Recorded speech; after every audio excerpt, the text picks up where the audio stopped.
Good morning, YouTube. How are you guys doing today? I just want to do a weekend review, wrapping up the official last week for the month of September.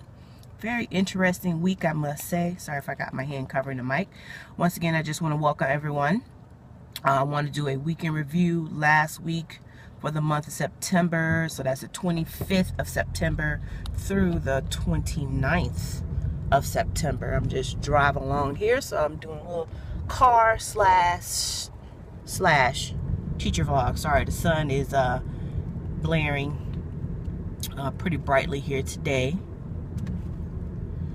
So I just want to wrap up how our week was for school this week. I always have something interesting going on in my school week, and yes, this week was always interesting as expected.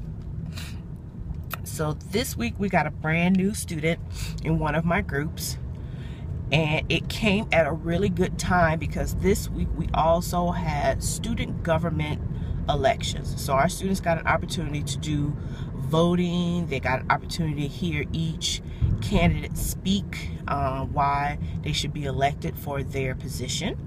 And after each candidate spoke, we had ballots given to the classes, and each student got an opportunity to vote for a person in their respective position.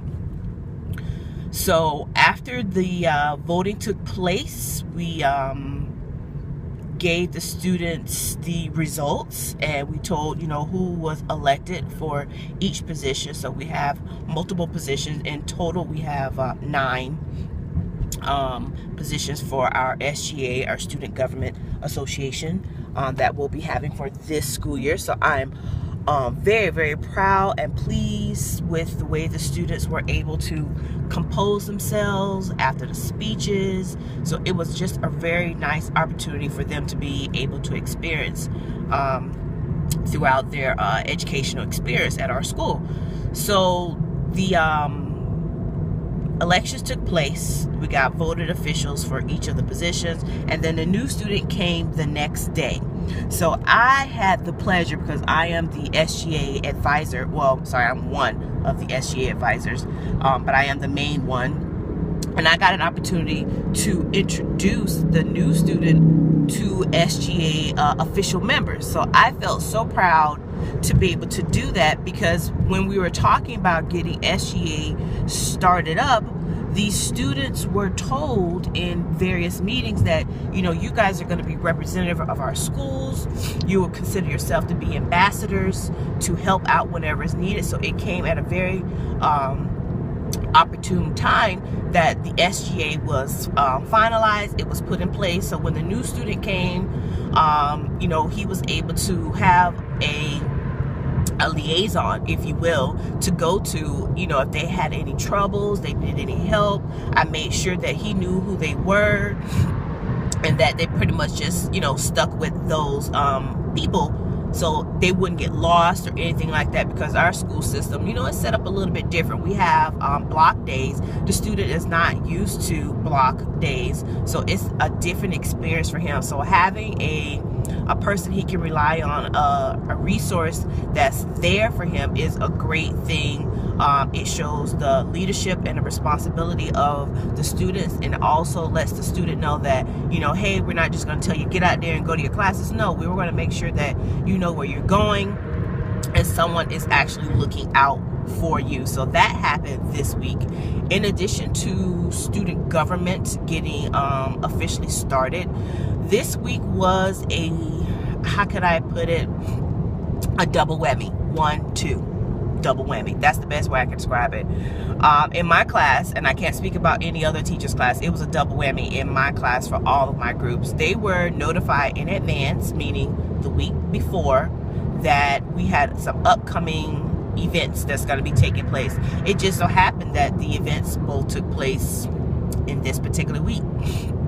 So we all have been reading a particular story. So each group is reading a particular story, and typically at the end of the story, once we finish going through, doing our guided questions, taking notes, etc., etc., the students will take an assessment based on their knowledge of that particular story. So it just so happens, finally, you know, after all of our other lovely endeavors dealing with all of our water and not being in school, we were finally able to get that first story under our belt. And so once we finished the story, I told them in advance, right in the beginning of the school year, when we finish a story, just know that a test is coming shortly thereafter. So after the test was done, the second type of assessment was taking place. So I use iReady in my classroom. So that is a computer-based online resource program that we use in our school. So the students also had to take their iReady diagnostic for my class, let alone for another teacher as well. So yes, they got double whammies with assessments and tests this week. It did take multiple days. I told the students that I didn't feel that you were going to be able to finish all tests, all assessments in one day. So I'd already had it scheduled pretty much for the entire week. And it sure did. It took all week for the assessment to be completed by the majority or the masses of the students, which I already anticipated, because I know some students take their time. Some of them want to read a little bit slower. So I already anticipated, you know, what was going to be coming up. So the test took the entire week.